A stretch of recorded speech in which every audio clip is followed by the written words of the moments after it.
This is a very interesting story about Rebekah Jones.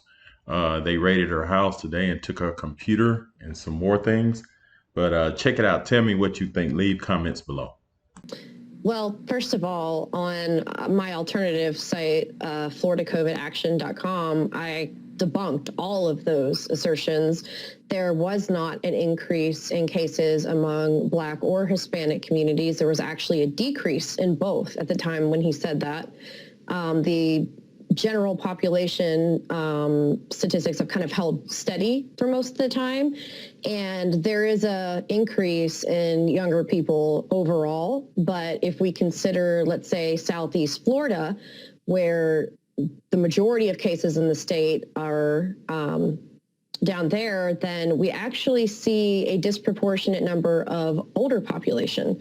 For example, the median age, which isn't a give-all for all of the data, but it's 4 years older in Miami-Dade and Broward than it is for the rest of the state. They also have a disproportionate number of 40 to 65-year-old cases, much more so than the rest of the counties in the state.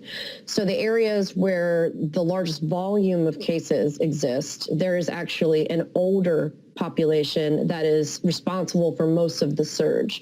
The claim as to whether or not testing is resulting in higher cases, yes, of course, if you test more people and the virus is more prevalent in the population than what you had assumed, then you're going to see a disproportionate or unexpected rise in cases.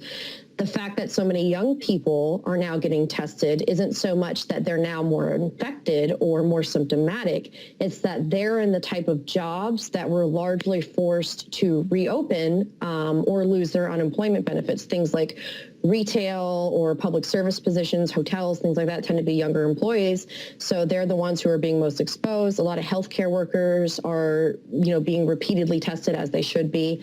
There was a new mandate that nursing home facilities, assisted living facilities, things of that nature, had to undergo testing each week. So there is a large influx of testing, but if the proportion of cases increases among your percent tested, which it has been consistently and shockingly so, then that's not an indication that testing is responsible for your increase. That is, you have a surge in cases that is extremely concerning and upsetting. Ms. Jones wrote at 8:30 a.m. this morning, state police came into my house and took all my hardware and tech. They were serving a warrant on my computer after DOA filed a complaint. They pointed a gun in my face and pointed guns at my kids. Come outside. Outside. Who else is in the house, ma'am? My 2 children and my husband. Where's your husband at? Calm down. Calm down. You want the children now? Calm them all down. Mr. Jones, come down the stairs. Now!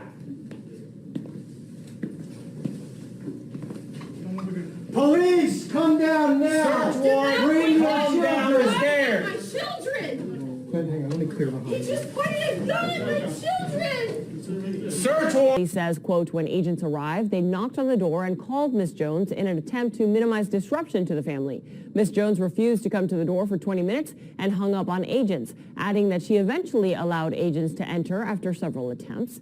Jones, who built and oversaw the state's COVID-19 dashboard, was fired in May for what Governor DeSantis called repeated insubordination. Jones claimed she was asked to manipulate data and refused. She created a competing dashboard on a new website after her removal.